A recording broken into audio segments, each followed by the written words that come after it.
जय हिंद सभी को।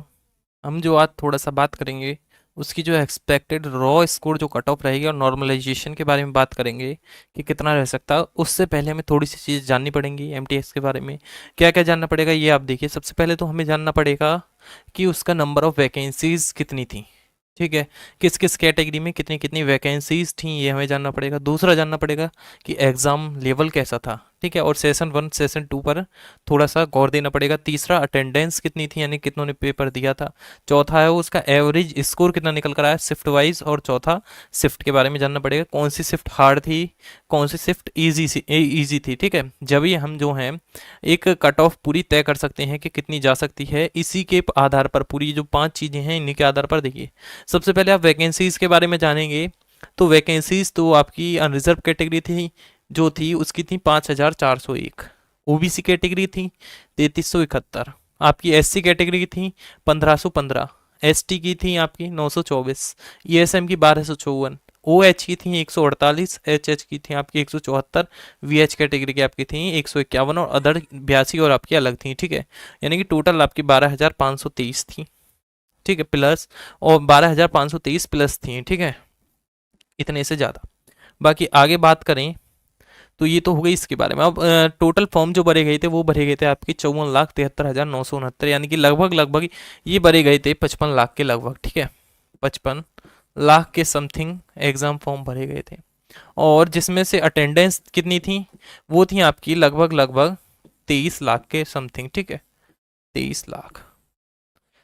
तो यानी कि आपने देखा होगा कि लगभग 41% जो है आपका अटेंडेंस थी, यानी कि 40%, यानी कि 100 बच्चों में से 41 बच्चों ने पेपर दिया था। यानी कि कहने का ये मतलब है ना, अगर 100 का हम पेयर माने तो यानी कि 100 बच्चे अगर पेपर में बैठ, एक शिफ्ट 100 बच्चों की थी तो उसमें सिर्फ 41 बच्चे आए थे, 41 स्टूडेंट थे। ठीक है, पेपर देने के लिए, यानी कि ये था सीधा सा ये अटेंडेंस, यानी कि एग्जाम फॉर्म निकल कर आ गया। अब हम आगे बात करें थोड़ी सी।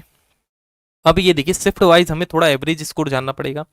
तो सबसे पहले हम जानेंगे कि शिफ्ट जो पहला जो पेपर हुआ था पहले दिन जो वो गया था हार्ड शिफ्ट में, तो उसका एवरेज स्कोर था 66.5।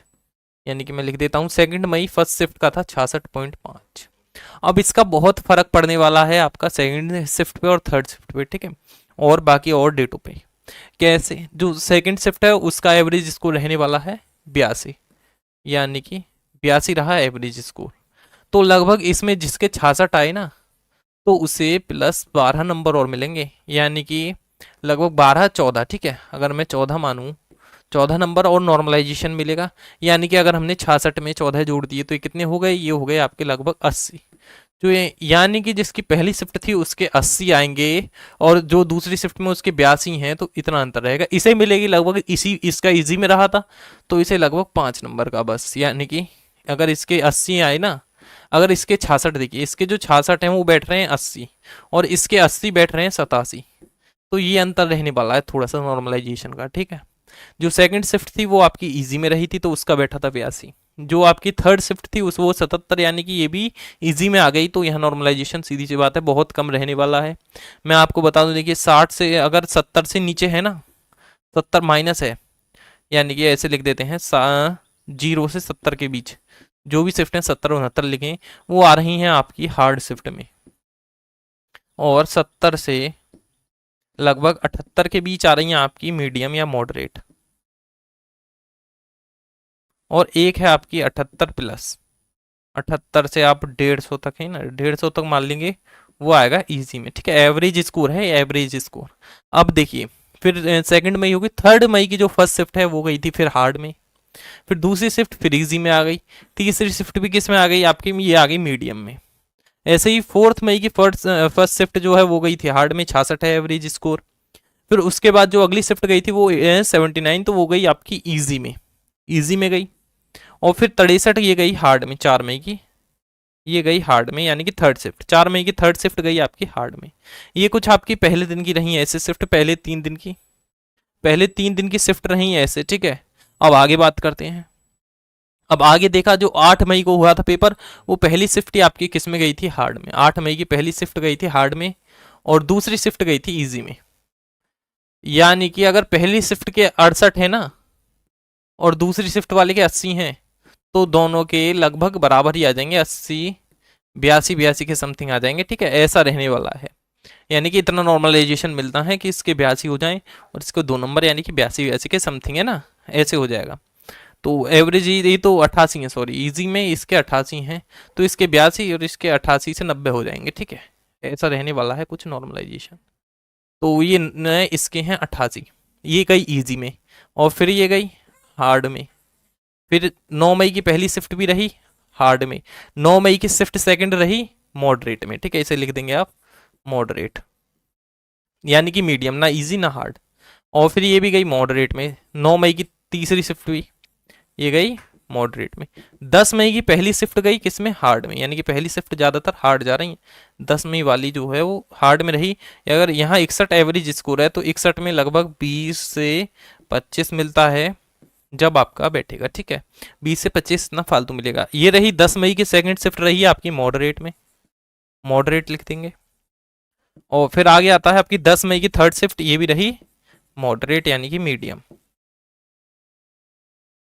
क्लियर, ये मैंने शिफ्ट यहाँ सभी लिख दी हैं शिफ्ट वाइज। अब आगे बढ़ते हैं, आगे आ गए हम आपका 11 मई। हाँ जी, 11 मई की आप जो है पहली शिफ्ट देखेंगे तो वो रही, ये 11 मई की तो तीनों ही मॉडरेट में रही, ठीक है, 11 मई की कर देते हैं। 11 मई की जो तीनों शिफ्ट थी ना वो रही मॉडरेट। अब 12 मई वाली आती है, वो आती है हार्ड में, और बाकी की दोनों हैं फिर मॉडरेट 12 मई की।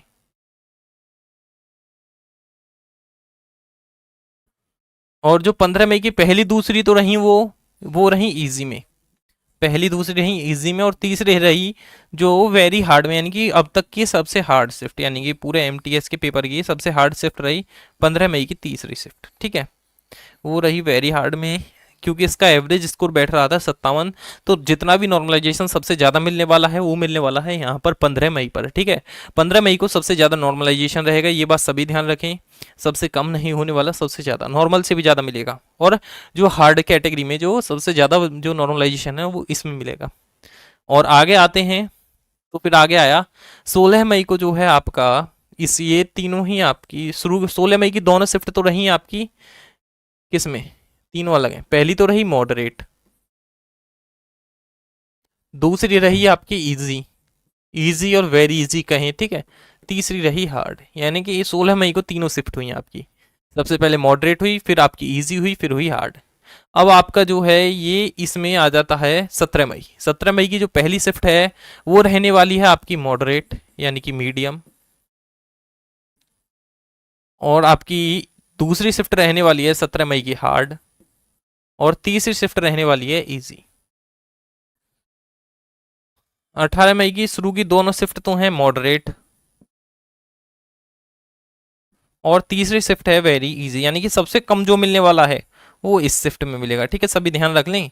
18 मई की जो तीसरी शिफ्ट है ना उसको सबसे कम, क्योंकि इसका एवरेज स्कोर ही 99 जा रहा है, तो बहुत होता है 99 एवरेज स्कोर, ठीक है, एवरेज स्कोर 99 का मतलब है यानी कि सबसे ज़्यादा स्कोर हुआ है इस शिफ्ट में, तो सबसे जो कम नॉर्मलाइजेशन मिलेगा इस शिफ्ट को मिलेगा, मिले भी ना भी मिले, ठीक है, ऐसा भी हो सकता है 1 नंबर मिले या ना भी मिले, 5 नंबर भी जा सकते हैं, ठीक है, कोई कह नहीं सकते पक्का।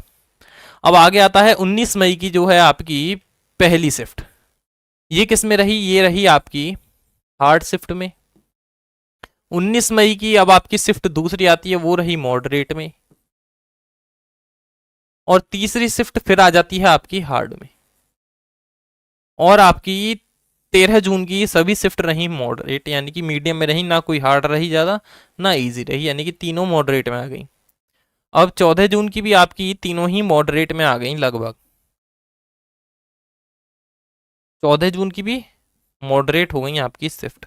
13 और 14 जून की सभी शिफ्ट मीडियम रहने वाली हैं, तो आप ये बात ध्यान रखें, क्योंकि दोनों दोनों ही शिफ्टें बराबर होंगी, दोनों की जो शिफ्टें हैं वो बराबर बराबर ही हैं लगभग। अब आती है 15 जून की बात। 15 जून को जो है ये भी लगभग मॉडरेट के लगभग ही आ रही हैं, ठीक है, बराबर ही आ रही हैं 15 जून वाली। और 16 जून को सिर्फ एक जो है, जो 16 जून की सेकंड शिफ्ट है वो हार्ड है, ये बात ध्यान रखेंगे, और पहली और तीसरी शिफ्ट है मॉडरेट। पहली शिफ्ट हार्ड में गई है, सॉरी दूसरी शिफ्ट सिर्फ हार्ड में गई है, नहीं दोनों मॉडरेट हैं।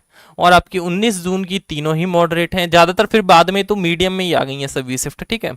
एक दो को छोड़कर सभी मीडियम में हैं जून की जो जितनी भी हैं, क्योंकि ये तीनों भी दोनों ठीक है मॉडरेट हैं, पहली हार्ड में है, ये दोनों मॉडरेट हैं, सिर्फ पहली शिफ्ट हार्ड में है। तो इसका फर्क मैंने बता दिया है क्या रहने वाला है। अगर किसी के 60 हैं एवरेज स्कोर और किसी का है 70, तो दोनों बराबर में आ जाएंगे, ठीक है। नॉर्मलाइजेशन मिलने के बाद ये होगा थोड़ा सा कि ये भी है थोड़ा ज़्यादा वाला आगे भी जा सकता है, और ऐसा भी हो सकता है कि पीछे वाला भी आगे निकल जाए। ये अंतर रहने वाला है एवरेज स्कोर में, ये बात सभी ध्यान रखेंगे। अब कट ऑफ के बारे में थोड़ी सी चर्चा कर लेते हैं, ठीक है। कट ऑफ के बारे में जान लीजिए सभी। जो रॉ स्कोर पर आपकी कट ऑफ रहने वाली है कुछ इस तरीके से रहने वाली है कि आपका अनरिजर्व जो कैटेगरी है उसका जो 108 से 110 के बीच रहेगी, ओबीसी की 105 से 108 के बीच, ईडब्ल्यूएस जो कैटेगरी है उसकी 104 से 108 के बीच, और एससी की 99 से 102 के बीच, और एसटी की 95 से 100 के बीच, ठीक है। ये कुछ आपका रहने वाली है कट ऑफ। और बाकी आगे बात करें नॉर्मलाइजेशन के बाद, अगर नॉर्मलाइजेशन आपको हार्ड में मिलता है तो आपकी कट ऑफ कुछ ऐसी रहेगी, 120 से 25 रहेगी अनरिजर्व कैटेगरी की, ठीक है। इसकी 120 से 25 रहेगी समथिंग समथिंग, और आपकी फिर आ जाती है ओबीसी की 118 से 122 तक आएगी, ईडब्ल्यूएस की आपकी 115 से 120 तक जाएगी, एससी की 110 से 15 के बीच, और एसटी की 100 से 105 के बीच, ठीक है। ये सभी की कट ऑफ है। बाकी जो एक कट ऑफ बचती है आपकी जो एक्स सर्विसमैन है, एक्स सर्विसमैन थोड़ा सा साइड में से लिख देते हैं, ठीक है, सभी को दिख जाए, ये काफी है। तो इनकी कट ऑफ रहने वाली है कम, इनकी कट ऑफ रहेगी लगभग आपकी 90 के अप्रोक्स, लगभग 90 के समथिंग रहेगी, ठीक है। 90 अप्रोक्स रहेगी तो 90 के लगभग रहेगी, यानी कि ये आफ्टर नॉर्मलाइजेशन है, ठीक है। ये बात और लिख लेना, जो आपकी उसकी है एक्स सर्विसमैन की वो आफ्टर नॉर्मलाइजेशन है। तो कुछ ऐसे रहने वाली है जो भी एक्स सर्विसमैन है उनकी कट ऑफ। ये बाकी इधर लिख दिए। अगर कोई भी आपको डाउट है तो आप हमें कमेंट कर सकते हैं, और कोई भी लेटेस्ट नोटिफिकेशन किसी भी जॉब का पाने के लिए हमारे चैनल को सब्सक्राइब कर दें, वीडियो अच्छी लगे हो तो लाइक कर दें। बाकी अगर कोई भी आपको डाउट है तो आप हमें कमेंट करके बता दें, हम उसका सॉल्यूशन जरूर आपको प्रोवाइड कराएंगे।